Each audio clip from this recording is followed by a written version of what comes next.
Hello दोस्तों, आप सभी का स्वागत है मेरे YouTube चैनल में जिसका नाम है स्मार्ट टैक्स 360। आज का हमारा डिस्कशन का टॉपिक है trust resolution for bank account opening. पर डिस्कशन को आगे बढ़ाने से पहले कुछ बेसिक बैकग्राउंड जानना बहुत जरूरी है। तो चलिए ब्लैक बोर्ड की तरफ चलते हैं। आप स्क्रीन पे देख पा रहे हैं कुछ डेट और कुछ इवेंट है।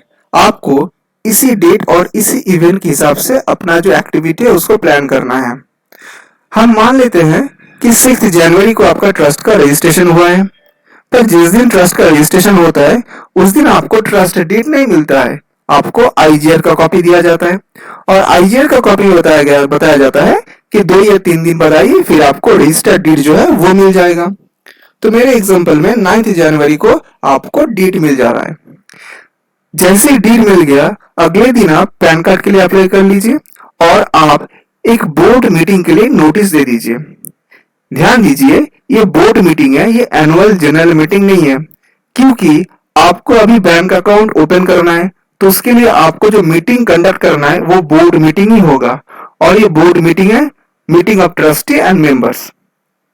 तो आप एक तरफ पैन कार्ड के अप्लाई कर रहे हैं, दूसरी तरफ बोर्ड मीटिंग का नोटिस इशू कर रहे हैं। फिर हम जानते हैं कि मैक्सिमम 15 दिन के अंदर आपके पास पैन कार्ड आ जा रहा है, और फिर 1 फरवरी को आप पहला जो बोर्ड मीटिंग है उसको कंडक्ट कर रहे हैं।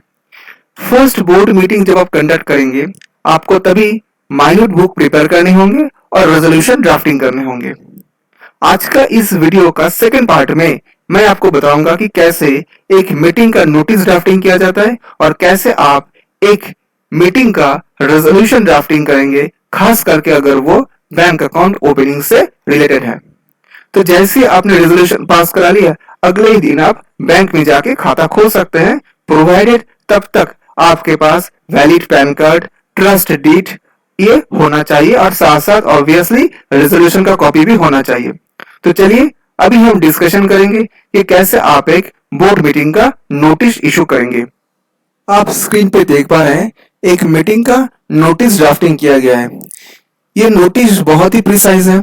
आप चाहे तो नोटिस में एडिशनल मैटर भी इंक्लूड कर सकते हैं, पर कम से कम इतना कंटेंट तो इस नोटिस में होना ही चाहिए। चलिए देखते हैं नोटिस में क्या कंटेंट है। The first meeting of board shall be held on. फिर वहां पे आपको डेट देना है कि जब आप ये मीटिंग कंडक्ट कर रहे हैं उस डेट को आपको देने होंगे। At the registered office of the trust, फिर यहाँ पे आपको जो ऑफिस एड्रेस है वो देने होंगे। और उसके बाद आप यहाँ पे लिखेंगे to transact the following business. Number A ordinary business, number B special business. Ordinary business में आपको बैंक अकाउंट ओपनिंग और ऑडिटर अपॉइंटमेंट का जो इशू है उसको एड्रेस करने होंगे, और अगर आप चाहें तो स्पेशल बिजनेस में एडिशनल पॉइंट भी इंक्लूड कर सकते हैं।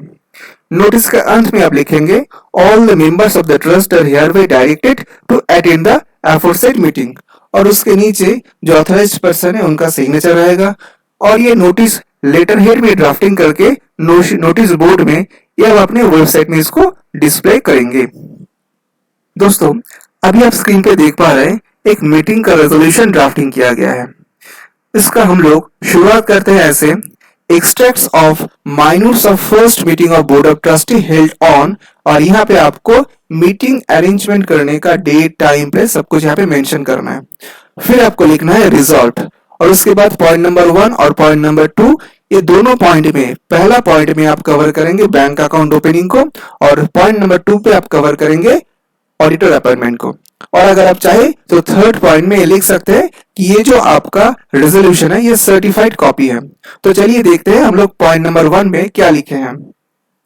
The bank account will be opened in the name of the trust with same branch and same bank, यानी यहाँ पे आपको जो बैंक में खाता खोलना है और जो बैंक का डेजिग्नेटेड जो ब्रांच में आपको खाता खोलना है, सेविंग्स हो या करंट हो, उसी बैंक का उसी ब्रांच का नाम आपको यहाँ पे क्लियरली मेंशन करने होंगे।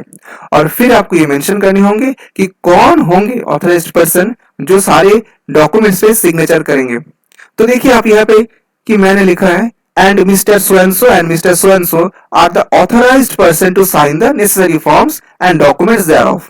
उसके साथ सेकंड पैरा में मैंने लिखा है and resolved further that above mentioned designated trustee and secretary या joint secretary are authorized to operate the account and are instructed to allow the operation in the account to renew, withdraw, including premature withdrawal or otherwise provided instruction related to fixed deposit। तो मैं यहाँ पे ये भी चीज को cover कर रहा हूँ कि अगर आपका जो ट्रस्ट है अगर वो चाहे तो फिक्स डिपॉजिट भी कर सकते हैं, और फिक्स डिपॉजिट ओपन करने के लिए जो रिक्विजिट फॉर्मेलिटीज है वो ऑथराइज्ड पर्सन के पास ही होंगे। पॉइंट नंबर सी जो बैंक अकाउंट ओपनिंग से रिलेटेड है वहां पे मैंने लिखा है and the trustee and secretary are authorized to operate the account through internet banking facility. आप जानते हैं कि आज के दिन इंटरनेट बैंकिंग यानी नेट बैंकिंग, मोबाइल बैंकिंग ये सब आ चुका है। तो अगर आप नेट बैंकिंग फैसिलिटी लेना चाहते हैं तो उस केस में कौन होंगे ऑथराइज्ड पर्सन, जिसके पास पिन या पासवर्ड रहेगा, तो वो भी आप इस रेजोल्यूशन में ड्राफ्टिंग के तहत आपको यहाँ पे मेंशन करने होंगे। और फिर आप पॉइंट नंबर 2 पे ऑडिटर अपॉइंटमेंट को एड्रेस करेंगे। देखिए मैंने यहाँ पे लिखा है appointment of auditor reserve that mister so and so chartered accountants having office address so and so will be appointed as auditor for the financial year so and so.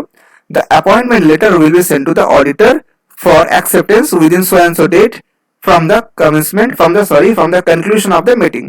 और फिर पॉइंट नंबर 3 पे आप यहाँ पे certified copy देंगे। उसके बाद आपको आपका अटेंडेंस शीट जो है उसको ड्राफ्टिंग करने होंगे और ये अटेंडेंस शीट कुछ इस तरीके का दिखेगा। होप कि आज का वीडियो से आपको बहुत यूजफुल इंफॉर्मेशन मिला है। मेरे आप सभी से रिक्वेस्ट है कि आप मेरे चैनल को जरूर सब्सक्राइब कीजिए और कमेंट बॉक्स में कमेंट करके आप मुझे बताइए कि आप अगला कौन सा टॉपिक में वीडियो एक्सपेक्ट कर रहे हैं। आज के लिए इतना ही, थैंक्स।